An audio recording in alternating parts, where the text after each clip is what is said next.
এই শ্রী গৌরমণ্ডল ভূমি সংকীর্তনের ভূমি, ভক্তিরসের ভূমি, সেবারসের ভূমি, জ্ঞান বিজ্ঞানের ভূমি, সাধনার ভূমি।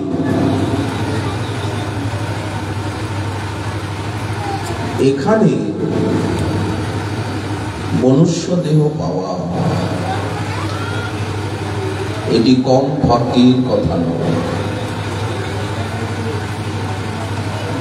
যে ভূমিতে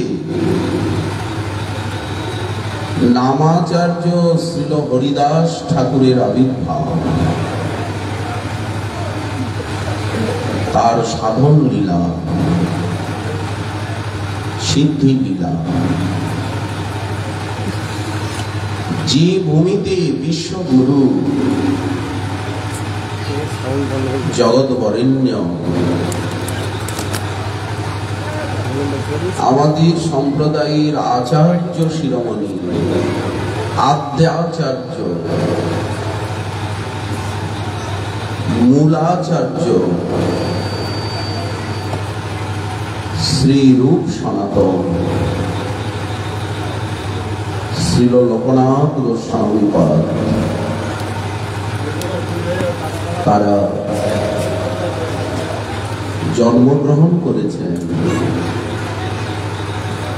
সাধন করেছেন, বিচরণ করেছেন। আমাদের ভাগ্য রয়েছে সেই ভূমিকে স্পর্শ করা,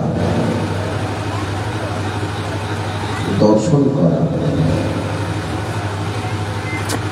আপনারা মহান ভাগ্যবান, ভাগ্যবতী। হরিদাস ঠাকুরের জন্মভূমিতে, লীলাভূমিতে আপনাদের জন্ম। এই মনুষ্য জীবনে চরম সার্থকতা, নিশ্চলা শুদ্ধা ভক্তি লাভ।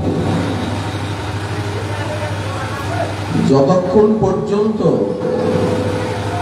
সেই নিশ্চলা উত্তমা নিষ্কামা ভক্তি জীবনে লাভ করতে না পাচ্ছি, ততক্ষণ পর্যন্ত এই যে জন্ম মৃত্যু, এই যে জরা ব্যাধি, অভাব অভিযোগ, দুঃখ দৈন্য, এর হাত থেকে নিস্তার পাওয়ার অন্য কোনো উপায় নেই। সর্ববেদান্ত সার মহাপুরাণ শ্রী শ্রীমদ্ ভাগবতে একাদশ স্কন্ধে একাদশ অধ্যায়ে ভগবত উদ্ধব সংবাদে ভগবান শ্রীকৃষ্ণ তার প্রিয়তম ভক্ত উদ্ধবের প্রতি শুদ্ধা ভক্তি, যাতে ভগবত চরণে প্রেম লাভ হয়, সেই শুদ্ধা ভক্তির কথা শ্রীমুখে বর্ণনা করেছেন। শুদ্ধ ভক্তির থেকেই প্রেম হয়। উদ্ধব তার অন্তরঙ্গ ভক্ত এবং পার্শ্বদ উদ্ধব মহাশয়কে লক্ষ্য করে বিশ্ব মানবীর প্রতি ভগবানের এই অমূল্য উপদেশ। ভগবান বললেন, হে উদ্ধব, শ্রদ্ধাবান ব্যক্তি আমার চরণে শরণাগত হয়ে আমার ভুবন পাবনী এবং কল্যাণময়ী মঙ্গলময়ী যে আমার কথা যারা শ্রবণ করে এবং আমার মধুময়ী নাম শ্রবণ কীর্তন করেন, আমার মধুময় নাম,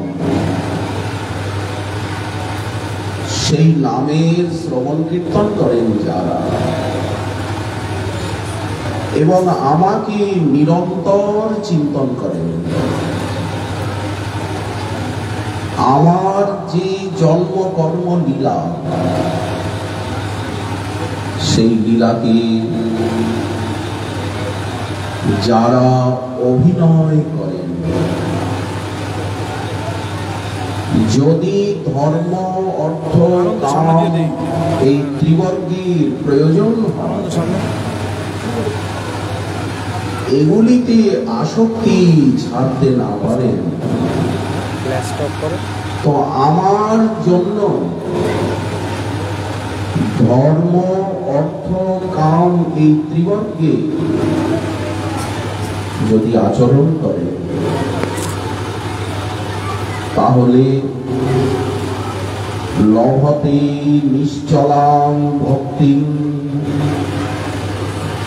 মজ্জোদ্ধবে ময়ুদ্ধব সনাতনে। সনাতন পুরুষ যে আমি, আমার চরণে তারা নিশ্চলা বা শুদ্ধা নির্মলা ভক্তি লাভ করে আর ধন্য হয়ে যান। এই ভাগবতী শ্লোক, আমরা এই শ্লোকের উপরে কিঞ্চিত আলোচনা করব। কি করলে ভগবানের শ্রীচরণে নিশ্চলা ভক্তি লাভ হয়ে থাকে। ভগবান প্রথম উদ্ধবকে বলছেন যে শ্রদ্ধালু ব্যক্তি ভক্তির অধিকারী। মহাজন বললেন শ্রদ্ধাবান জন হয় ভক্তি অধিকারী। ভক্তি মার্গের অধিকার কোথা থেকে আসছে? শ্রদ্ধার। শ্রদ্ধাবান জনই ভক্তিতে অধিকারী। যাদের শ্রদ্ধা আছে, এই যেমন আপনাদের শ্রদ্ধা, তাই তো আপনারা হরিকথা শ্রবণের জন্য ছুটে এসেছেন। এখানে শ্রদ্ধা শব্দের একটি অর্থ হচ্ছে অভিরুচি, ভালো লাগা। স্বল্পাপি রুচিরেব স্যাৎ ভক্তি তত্ত্ব অববোধিকা। এই যে ভালো লাগছে, হরিনাম হরিকথা ভক্ত সঙ্গ রুচিকর হচ্ছে, এই হচ্ছে শ্রদ্ধার প্রথম লক্ষণ। আচ্ছা, শ্রদ্ধা কাকে বলা হয়? কে শ্রদ্ধালু? শাস্ত্রার্থে বিশ্বাসহি শ্রদ্ধা। শাস্ত্র বাণীতে, মহাজন বাণীতে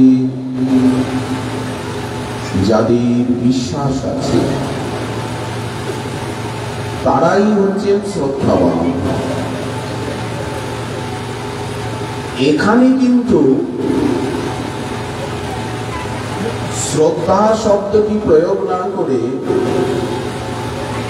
ভগবান শ্রদ্ধালু বলেছেন।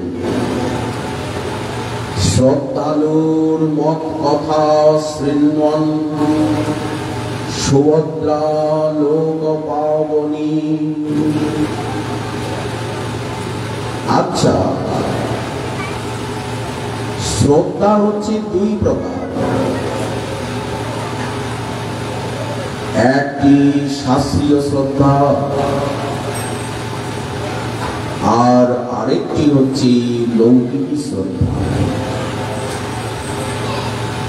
লৌকিক শ্রদ্ধা কাকে বলা হয়? যেটি লোক দেখা দেখি। যেমন মনে করুন কোন ভক্ত গৃহস্থী গৃহে যে সমস্ত সন্তান আদি রয়েছে, ছেলে পুলে, তারা মা বাবার দেখা দেখি তিলক ধারণ করছে, হরিনাম করছে। এই যে দেখা দেখি মা বাবা ভজন করছেন, তাই দেখে বাচ্চা ছেলেগুলিও ভজন করছে, দেখা দেখি করছে।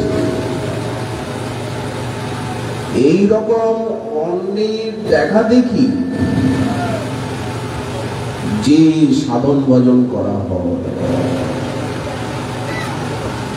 বা সাধন ভজনে যে আগ্রহ, একে বলা হয় লৌকিক শ্রদ্ধা। অন্যের দেখা দেখি উনি করছেন তো আমিও করছি, কিন্তু যথাযথ ভক্তিতে অধিকারী হতে গেলে সেখানে প্রয়োজন শাস্ত্রীয় শ্রদ্ধা। শাস্ত্রীয় শ্রদ্ধা কিভাবে উদয় হয়? শাস্ত্র শ্রবণ করতে করতে তার মর্মার্থ হৃদয়ঙ্গম করতে করতে। শাস্ত্র শ্রবণ না করলে, শাস্ত্র অনুশীলন না করলে কখনোই শাস্ত্রীয় শ্রদ্ধা লাভ করা যায় না। ওই জন্য দেখুন, আমাদের কল্যাণের নিমিত্ত গীতা, ভাগবত, পুরাণ আদি এবং আমাদের গোস্বামী পাদগণ কত কত শাস্ত্র রচনা করলেন। কেন করলেন না? ওই শাস্ত্র গ্রন্থকে যদি আমরা শ্রবণ না করি, অনুশীলন না করি, আমাদের শ্রদ্ধা শাস্ত্রীয় হবে না, ওই দেখা দেখি হবে। গোস্বামীপাদ বললেন শাস্ত্রীয় শ্রদ্ধার লক্ষণ কি? জাতায়াং শ্রদ্ধায়াং সিদ্ধাবসিদ্ধৌ চ স্বর্ণ লিপ্সুরিব তদনুবৃত্তি চেষ্টৈব স্যাৎ। এই শাস্ত্রীয় শ্রদ্ধাবান ব্যক্তি তার ভজনের প্রতি এক বিপুল আগ্রহ জন্মে, কারণ উনি বুঝে নিয়েছেন ভজন বা ভক্তি ছাড়া আমার মঙ্গলের অন্য কোনো উপায়ই নেই। এই জন্য ওনার ভজনে মনোরম অধ্যবসায়, কখনোই সময় নষ্ট করছেন না। তারপরে ভজনের প্রধান অন্তরায় যাকে বলা হচ্ছে অনর্থ। ভজন আরম্ভ করলেও অনর্থগুলি আমাদিগকে এগোতে দেয় না, পিছনে টেনে নিয়ে যায়। সেগুলি কি? মহৎ অপরাধ, নামাপরাধ, সেবাপরাধ, বৈষ্ণব অপরাধ, ধর্মাপরাধ। যার ভিতরে শাস্ত্রীয় শ্রদ্ধা এসেছে তিনি কখনোই বুদ্ধিপূর্বক অপরাধ করবেন না, এটাই লক্ষ্য। অপরাধী বড় ভয়। তারপরে লাভ, পূজা, প্রতিষ্ঠা, যে উপশাখা, যা ভক্তের জীবনে মহান অন্তরায়। ভক্ত কখনোই অর্থ সম্মানকে চাইবেন না, যত না চাইবেন তত বেশি পাবেন। এইটি ভক্তি পথের এক অপূর্ব মহিমা।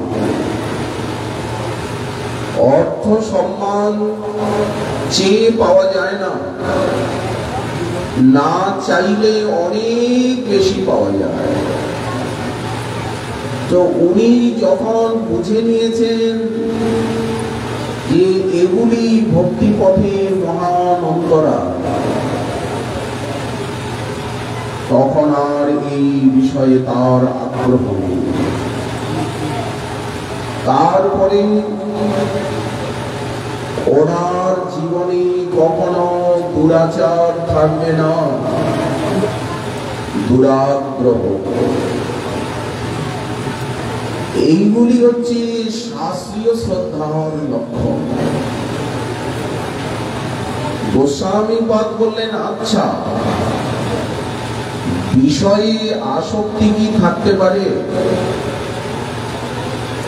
বললেন, বিষয় ভোগ থাকলেও বিষয়ে আসক্তি থাকবে না,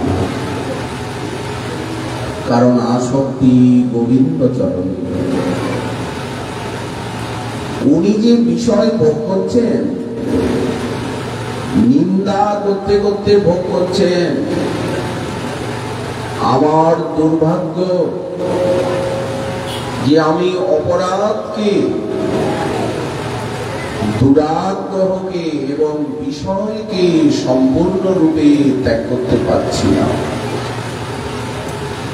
এইরকম অন্তরে দুঃখ, ব্যথা, বেদনা নিয়ে আর উনি সাধন করবেন। যেমন যারা গৃহস্থ আশ্রমে থেকে ভজন করছেন, তাদের বিষয় আছে, বিষয় উপভোগ আছে, কিন্তু বিষয়ে আসক্তি নেই। আসক্তি গোবিন্দ চরণে। এই হচ্ছে শ্রদ্ধার লক্ষণ। শ্রদ্ধালু ব্যক্তি ভগবানের চরণে শরণ না নিয়ে থাকতে পারেন না। উনি কায় মনোবাক্যে শরণাগত হয়ে যান।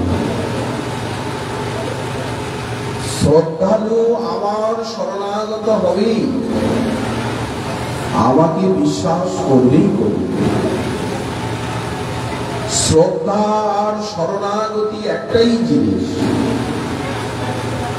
যখনই শ্রদ্ধা এলো তখনই ভগবত চরণে আত্মনিবেদন এলো, শরণাগতি এসে গেল।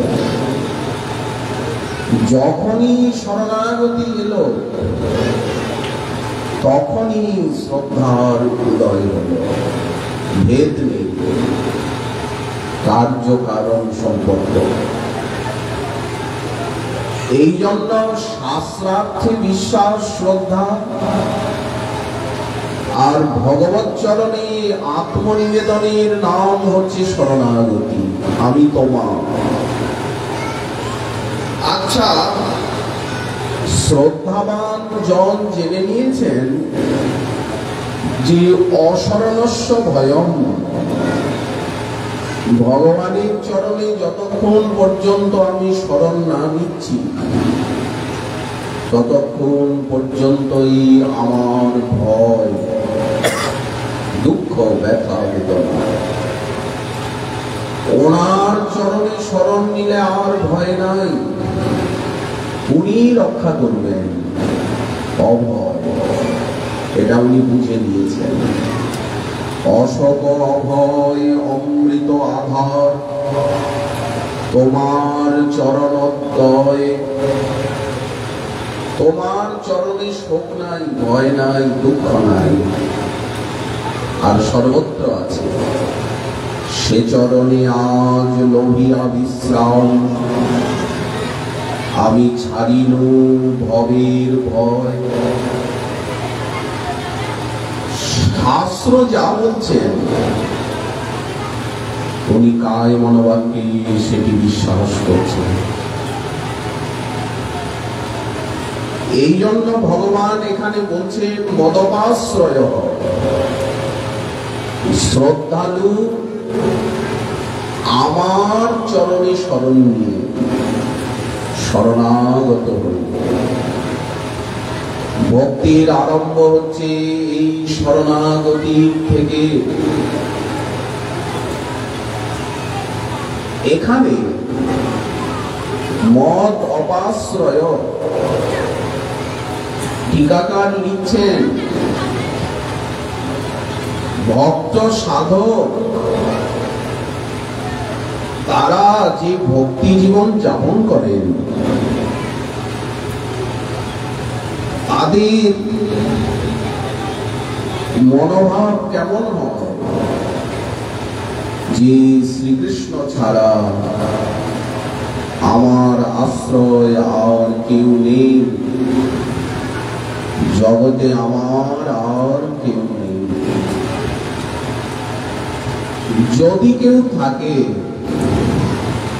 সেই আশ্রয়কে আমি স্বীকার করব না। আমাদের আশ্রয় একমাত্র গোবিন্দ, আর উনি আশ্রয় দিতে পারেন, আর কারো আশ্রয় দেওয়ার ক্ষমতা নেই। উনি হচ্ছেন আশ্রিত আশ্রয়। জীব হচ্ছে আশ্রিত তত্ত্ব, সেবক তত্ত্ব। কে তাকে আশ্রয় দেবে এই ক্ষমতা জগতে কার আছে? জীবের স্বরূপ হয় কৃষ্ণের নিত্য দাস। আমি যদি কৃষ্ণের নিত্য দাস হই, কৃষ্ণেরই অংশ হই, তার সেবক হই, তো আমাকে কে আশ্রয় দেবে? কেউ দিতে পারবে না, একমাত্র শ্রীকৃষ্ণ ছাড়া। ইতিপূর্বে যদি আমি কারো আশ্রয় নিয়ে থাকি, ব্রহ্মা, মহাদেব, দেব দেবী বললেন তারা তো আশ্রয় নয়, তারাও তো সব জীবকোটি। সমস্ত দেব দেবী তারাও তো জীবকোটি, তারাও তো সব কৃষ্ণের দাস দাসী, তারা তো স্বতন্ত্র ঈশ্বর নয়। ব্রহ্মা, মহাদেব, সমস্ত দেব দেবী তারা তো সকলেই কৃষ্ণ দাস, কৃষ্ণ দাসী। তো তারা জীবকে কি করে আশ্রয় দেবে? দাস কি করে দাসকে আশ্রয় দেবে? দাসকে আশ্রয় তো দেবে প্রভু। তারা তো কেউ প্রভু নন, তারা তো সকলেই প্রভুর সেবক, আজ্ঞাবাহক। এই জন্য আশ্রয়ান্তর শূন্য হয়ে গেলেন ভক্ত, আর কোন আশ্রয় নেই। আমি কারো আশ্রয় নেব না, কোন দেব দেবী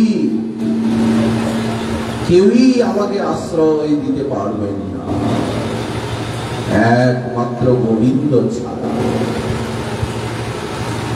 যদি আশ্রয় নিই তাহলে সেই আশ্রয়কে ত্যাগ করে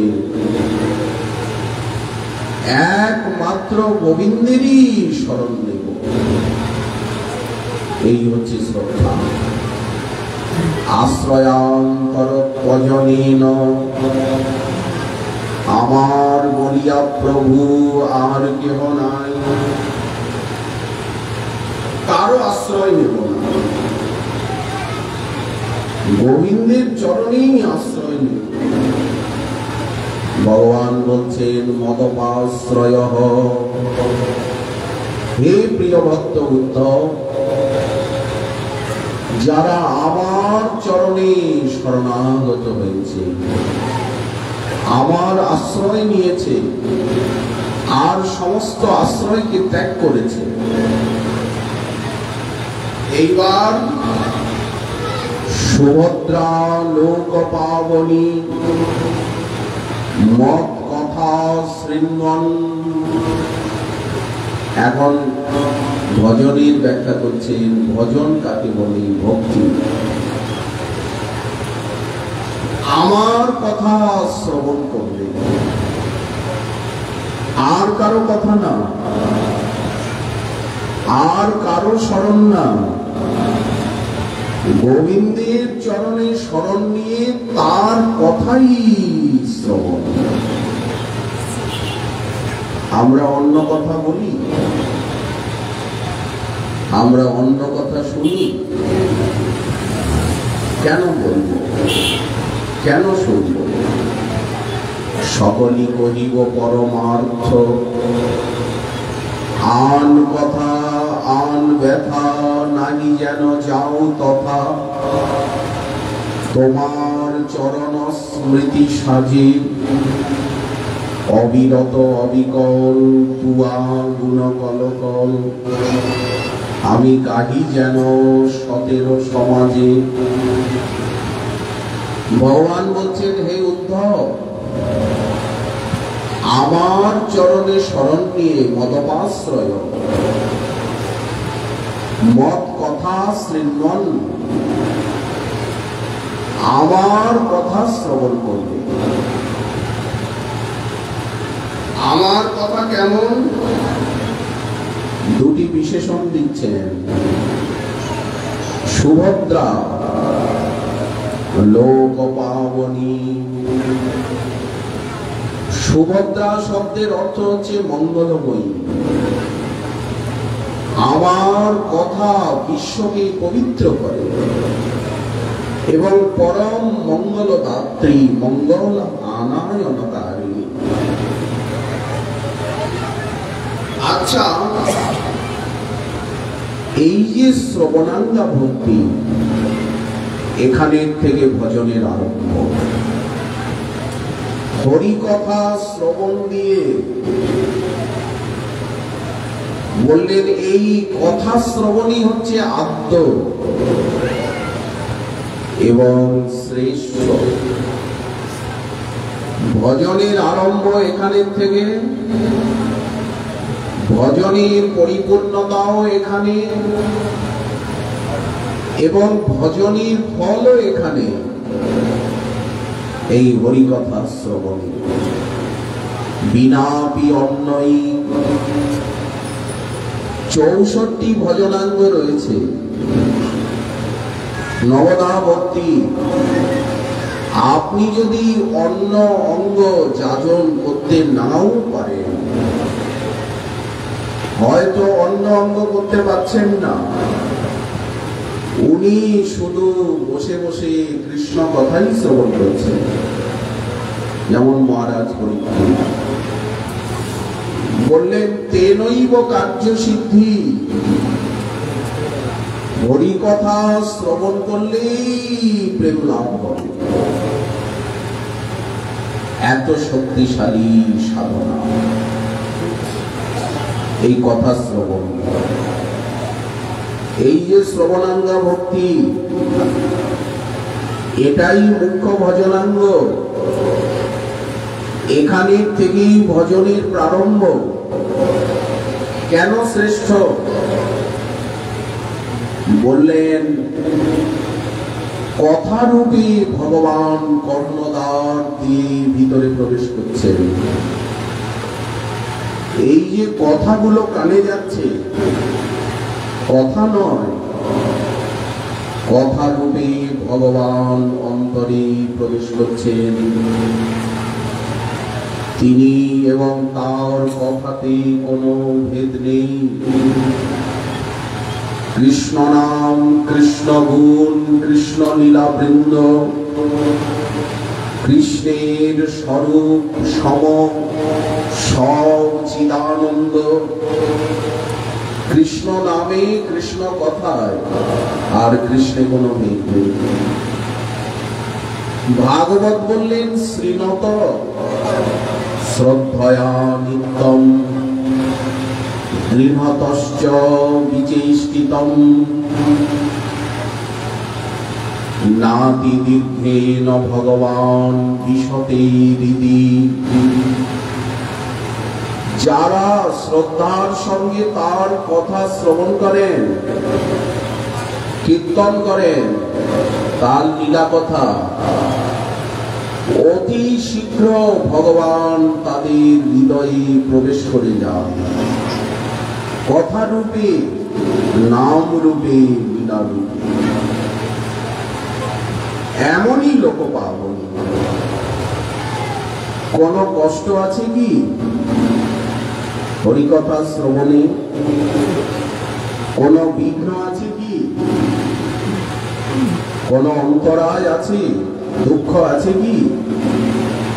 শুধু বসে বসে বসে বসে শোনা। টাকা পয়সা খরচা হবে কি নাম শুনতে, কথা শুনতে? বললেন না। অতি শীঘ্র ভগবান হৃদয়ে প্রবেশ করে যাবে। কেন উনি হৃদয়ে প্রবেশ করবেন? কি তাই করেছে গোবিন্দের যে আমাদের কানের ভিতর দিয়ে উনি মরমে প্রবেশ করে যাবেন? বললেন স্বনাম। যারা ভগবানের কথা শ্রবণ করেন, তার নাম শ্রবণ করেন, ভগবান মনে করেন এনারা আমাকে ভালোবাসে। যদি আমাকে ভালো না বাসে তো আমার কথা বসে বসে কেন শুনছে? কেন আমার নাম করছে? আমার নাম শুনছে কেন? আমাকে ভালোবাসে বলে তো। আমার ভক্ত এরা। ওই জন্য ভগবান কর্ণদ্বার দিয়ে আমাদের ভিতরে প্রবেশ করে যাবেন। প্রবেশ তো করে গেলেন। এখন ভিতরে গিয়ে দেখছেন আমাদের ভিতরে একেবারে কামনা বাসনার ময়লা আবর্জনায় ভরা। আমাদের বুকের ভিতরে কি রয়েছে? আবর্জনাই তো। আমাদের হৃদয়টা তো কৃষ্ণের ঘর, কৃষ্ণের মন্দির। আচ্ছা, বাইরের মন্দিরকে আমরা মন্দির বলে মানি, কিন্তু আমাদের হৃদয়টা যে একটা মন্দির। জীবের হৃদয়ে কৃষ্ণের, ভক্তের হৃদয়ে কৃষ্ণের সতত বিশ্রাম, এই মন্দিরকে তো আমরা মানি না। মানি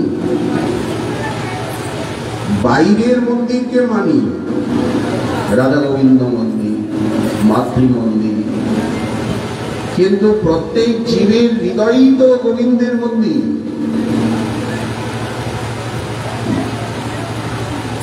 জীবের হৃদয়ে কৃষ্ণের বাস কিনা পরমাত্মা রূপে, আত্মা রূপে, এই মন্দিরকে তো মানি না। যদি মানি তাহলে তো জীব হিংসা করতে পারি না, জীবের প্রতি অনাদর করতে পারি না। ওই জন্য বলা হলো যে ভজন করতে গেলে আগে সকলকে সম্মান করতে হবে। জীবে সম্মান দিবে জানি। শুধু মানুষকে সম্মান করতে হবে তা নয়, জীব মাত্রকে সম্মান করতে হবে। জীবে সম্মান দিবে জানি, কৃষ্ণ অধিষ্ঠান। কৃষ্ণ বিরাজ করছেন জীবের হৃদয়ে, আর এই হৃদয়টা, আমাদের মনটা শ্রীকৃষ্ণেরই মন্দির। এত সুন্দর একটা মন্দির আমাদের ভিতরে রয়েছে। আমরা তো বাইরের মন্দির করি,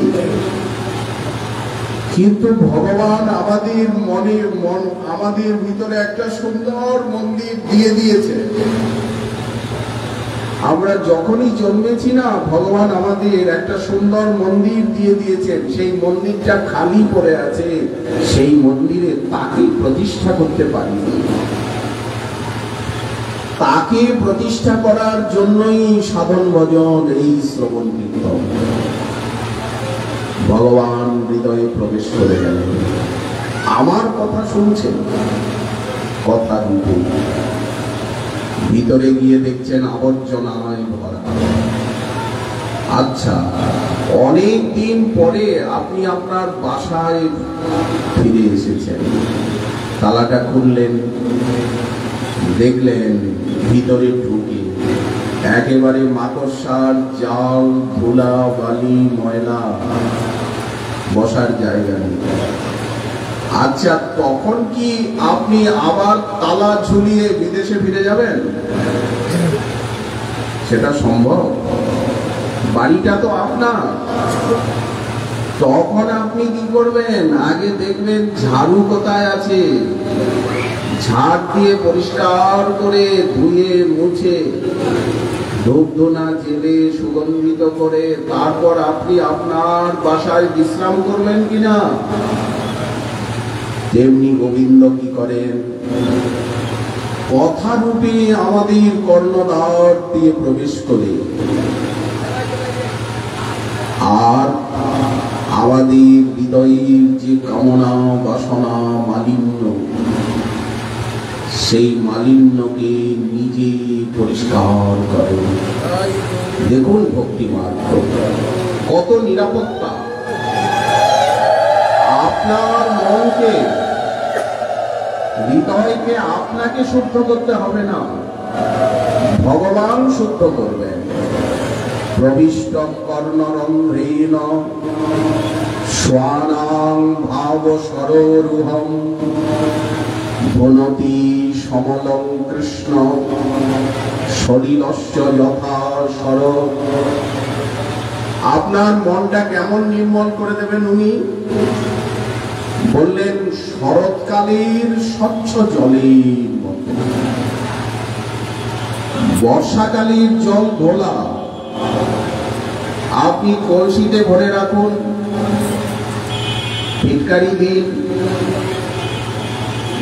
জলটা নির্মল হবে ঠিকই, কিন্তু ময়লাটা কলসির তলায় বসে থাকবে, নাড়াচাড়া দিলে আবার ঘোলা হয়ে যাবে। কিন্তু শরৎকালে ঋতুর গুণে যে জল স্বচ্ছ হয়েছে, সেই জলকে আপনি হাজার নাড়াচাড়া করুন, সেই জলটা মলিন হবে কি? আচ্ছা,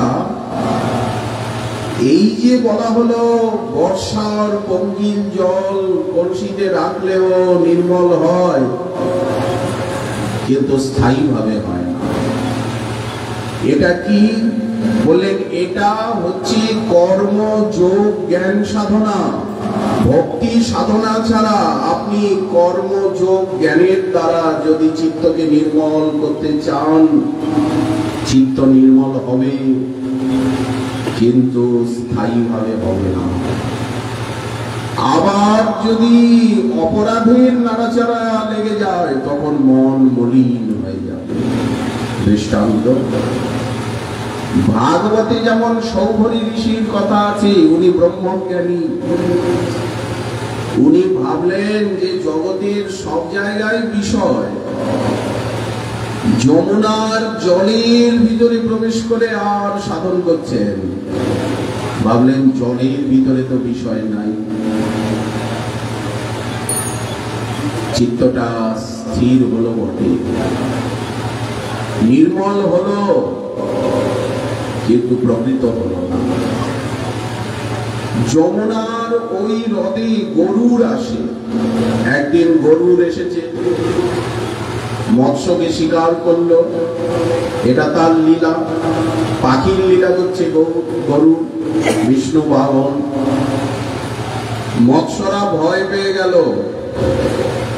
তাই দেখেই মহর্ষি সৌভরী বললেন, গরুর তুমি যদি আর কোনোদিন এইখানে আসো তাহলে তুমি প্রাণ হারাবে, অপরাধ হয়ে গেল। ভক্তকে অভিশাপ দিলেন কিনা, নিজের ওজন বুঝতে পারলেন না। এই যে ভক্তের কাছে অপরাধ হলো, ঋষির মনে ইচ্ছে হলো যে আমি বিয়ে করব। বুড়ো বয়সে ঋষির বিয়ে করতে ইচ্ছা হলো। জলটা নাড়া লাগলো কিনা, পরিষ্কার হয়েছিল, কামনা বাসনা ছিল না, তবেই তো ব্রহ্ম ধ্যানে ডুবেছিলেন, জলের ভিতরে গিয়ে তপস্যা করছিলেন যমুনা, কিন্তু নাড়া লেগে গেল। তখন বাইরে বেরিয়ে এলেন, আত্ম তপস্যায় মন লাগছে না, বিয়ে করতে ইচ্ছা হচ্ছে। কোথায় বিয়ে করবেন, ওনাকে কে বিয়ে দেবে, কোন মেয়ে ওনাকে প্রতিরূপে স্বীকার করবে? তখন রাজা ছিলেন মানধাতা, উনি শুনতে পেলেন মানধাতার 50টি মেয়ে রয়েছে বিবাহের উপযুক্ত, একটা মেয়েকে বিয়ে করব। সোজা রাজভবনে চলে গেলেন, রাজাকে বলছেন, আপনার তো অনেকগুলো মেয়ে রয়েছে বিবাহের উপযুক্ত, একটা মেয়ে আমাকে দিন, আমার সেবা শুশ্রূষা করবে। রাজা মনে মনে ভাবছেন, বৃদ্ধ ঋষি, এই চেহারা, এনাকে কে বিয়ে করবে? কিন্তু যদি না বলে দেন ঋষি রেগে যাবে, ঋষি যদি অভিশাপ দিয়ে দেন। তো রাজা মনে মনে ভাবলেন, আমি সোজাসুজি না করে আর ঋষিকে অন্তঃপুরে পাঠিয়ে দিই। তখন বললেন যে আমি লোক বলে পাঠাচ্ছি, আপনি অন্তঃপুরে যান, আমার মেয়েগুলো তো স্বয়ংবরা, যার ইচ্ছা সে আপনার বলে মালা দেবে, আপনাকে বিয়ে করবে, আমার কি আপত্তি থাকতে পারে? বলে পাঠালেন ভিতরে মেয়েদেরকে যে তোমাদের জন্য একটা বর পাঠাচ্ছি। মেয়েরা সব এই কথা শুনে সেজে গুজে হাতে বড়মাল্য নিয়ে অপেক্ষা করছে, পিতা আমাদের জন্য বর পাঠাচ্ছে। ঋষি মনে মনে ভাবলেন, রাজা আমাকে ঠকিয়ে দিল। রাজা মনে মনে ভাবছে, আমি বৃদ্ধ, জরাতুর, বয়স হয়েছে, কোনো মেয়েই আমাকে পছন্দ করবে না, আমার গলায় মালা দেবে না। আচ্ছা দেখি, আমার কি তপস্যার শক্তি নাই? জলের ভিতরে এতদিন যে তপস্যা করেছি, তপস্যা করলে তো একটা শক্তি জন্মায়, তো আমার কি শক্তি নেই?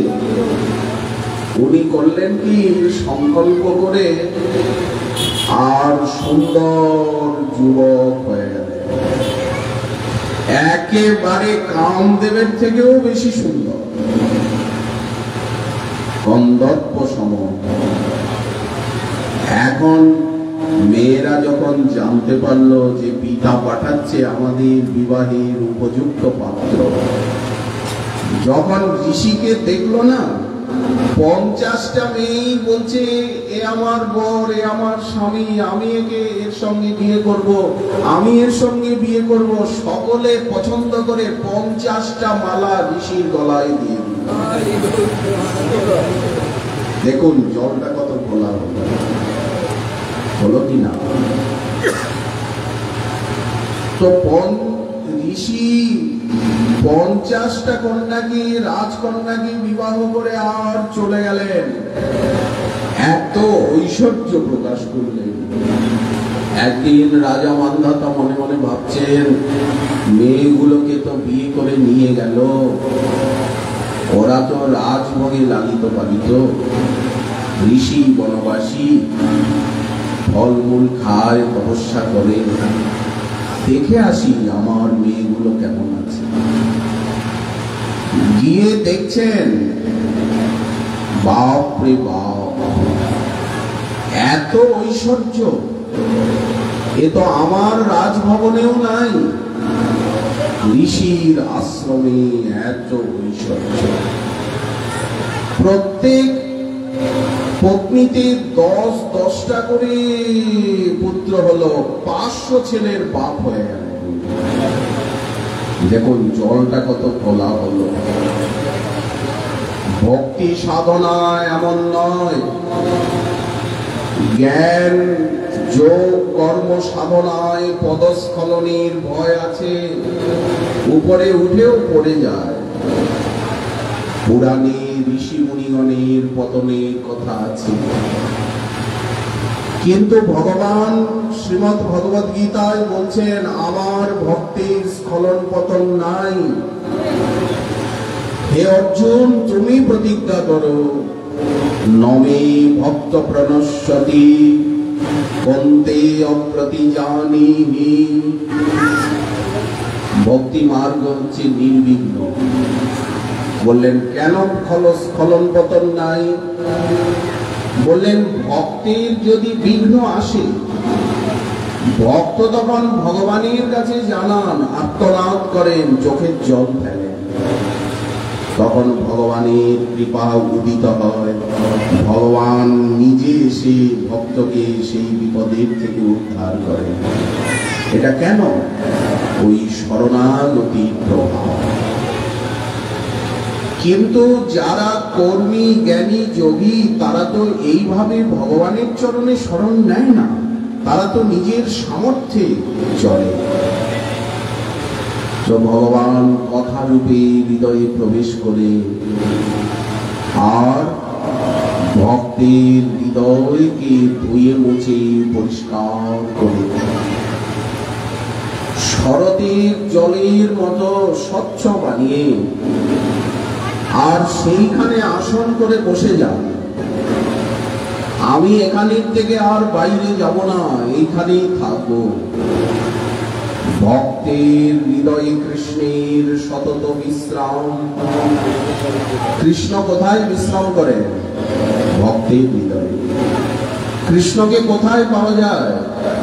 ভক্তের হৃদয়ে। যেখানে তার কথা হয়, মদ্ভক্তা যত্র গায়ন্তি তত্র তিষ্ঠামি নারদ।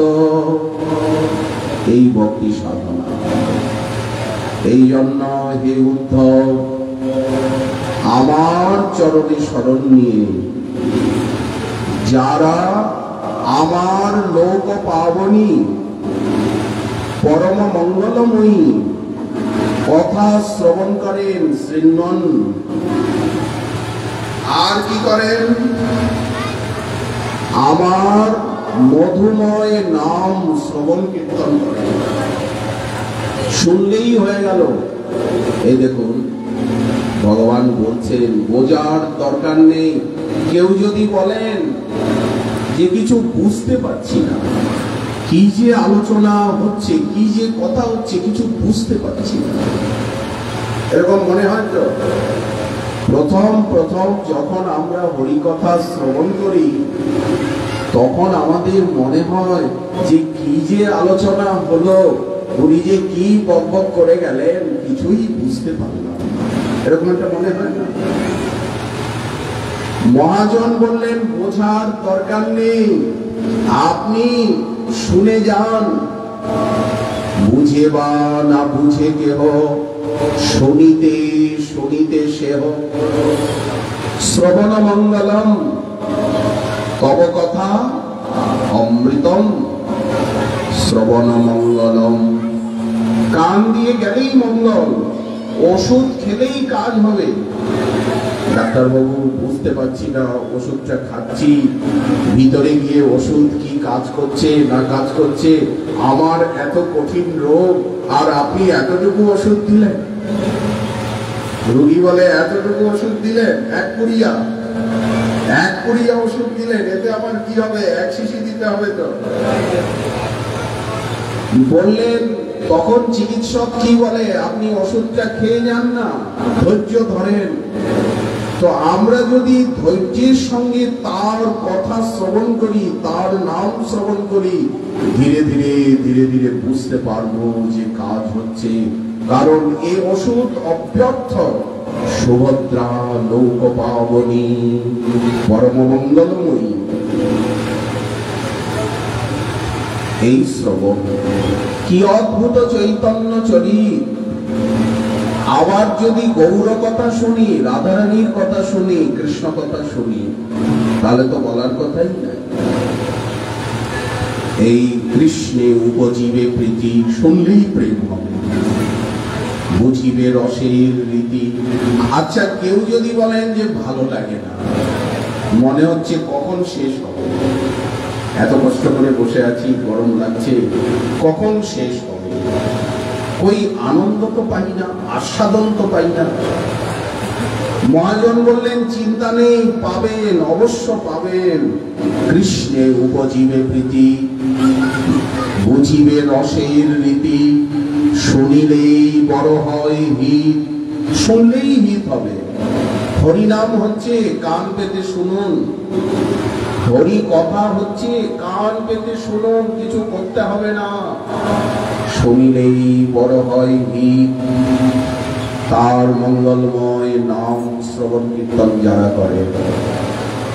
তারপরে বললেন আমার জন্মকর্ম লীলাকে যারা অভিনয় করে, এই যে লীলা প্রদর্শন, অভিনয়, রামলীলা কৃষ্ণলীলার অভিনয় হয়, চাভিনয়ন মোহ। এই যে ভক্তগণ যে ভগবানের লীলার অভিনয় করে, কৃষ্ণলীলার অভিনয় হচ্ছে, মঞ্চস্থ হচ্ছে কৃষ্ণলীলা, রামলীলার অভিনয় হয়। এই চাভিনয়ন মোহ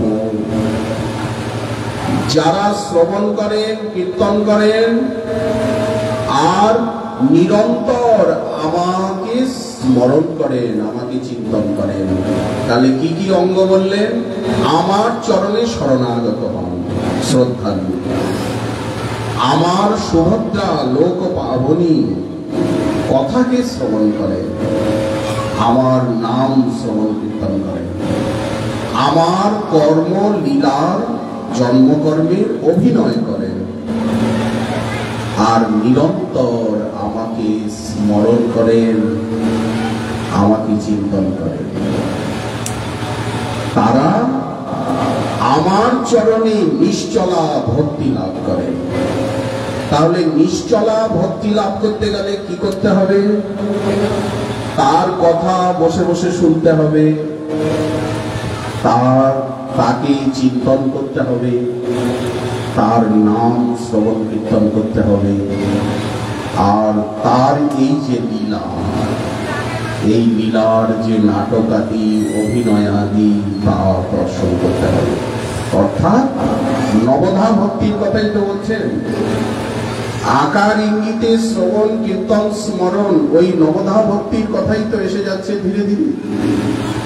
নবধা ভক্তির ভিতরে আবার তিনটি অঙ্গ শ্রেষ্ঠ, শ্রবণ কীর্তন স্মরণ। আবার তিনটি অঙ্গের ভিতরে শ্রবণাঙ্গ ভক্তি শ্রেষ্ঠ। শ্রবণ ছাড়া কোনো ভক্তিতেই প্রবৃত্তি হবে না, কোনো ভজনেই যাওয়া যাবে না। লভতে নিশ্চলাং ভক্তি, এই হচ্ছে সহজ সরল ভাবে গোবিন্দের চরণে ভক্তি লাভের উপায়। ওই জন্য দেখুন, আজ প্রাচীন পরম্পরায় আমাদের সনাতন ধর্মের যে প্রাণ ভাগবত ধর্ম, ভক্তি ধর্ম বা বৈষ্ণব ধর্ম, যখন আপনি বৈষ্ণব ধর্মে এসে গেলেন, তখন কিন্তু সনাতন ধর্মের আর অলিগলিতে আপনাকে যেতে হবে না। সনাতন ধর্মেরও নানা অলিগলি আছে তো, এটা করো, ওটা করো, সেটা করো, এটা ছাড়ো, ওটা করো। তো এই সনাতন ধর্মের আর অন্যদিকে তাকাতে হবে না। যখন আপনি বৈষ্ণব ধর্মে এসে গেলেন, কি ভাগবত ধর্মে, প্রেম ধর্মে দীক্ষিত হলেন, তখন আপনি মহাসাগরে এসে গেছেন।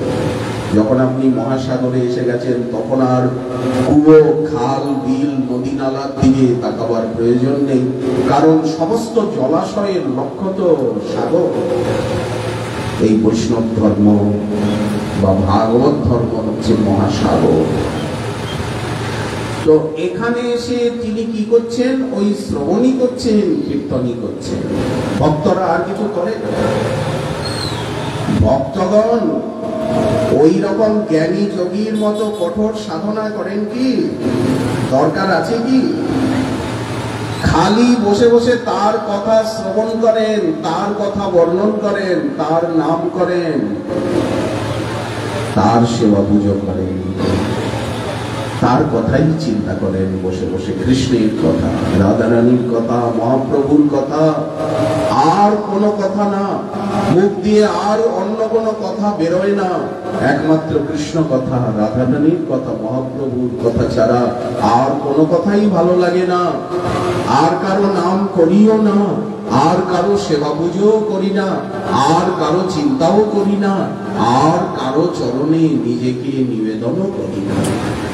এই তো ভক্তি। এই সাধনার দ্বারাই হৃদয় নির্মল হয়ে যাবে এবং লভতি নিশ্চলাং ভক্তি, সেই নিশ্চলা ভক্তি লাভ হবে। নিশ্চলা ভক্তি বলতেই প্রেম, তো প্রেম লাভ হয়ে যাবে। এই শুনতে শুনতেই প্রেম হয়ে যাবে গোবিন্দ চরণ।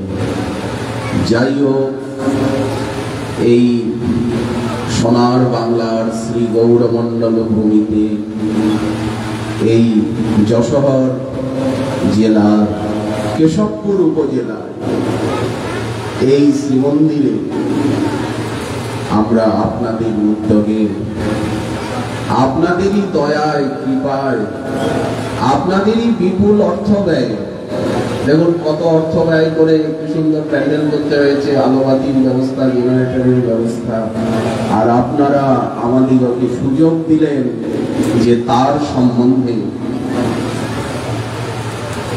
কিছু কথা বলবার জন্য। এই জন্য সর্বপ্রথম আমরা আপনাদের প্রতি আন্তরিক শ্রদ্ধা, কৃতজ্ঞতা, বিনম্রতা এবং আপনাদের চরণ বন্দনা করে আজকের শ্রী ভাগবতী কথার এইখানে আমরা বিশ্রাম দেব। আগামীকাল থেকে সন্ধ্যা 8টায়, ঠিক 7:30টায় কীর্তন আরম্ভ হবে। 8টা, 8:30 থেকে 5:30টায় কীর্তন আরম্ভ হবে, আর হরিকথা আরম্ভ হবে। হরিকথা আরম্ভ হবে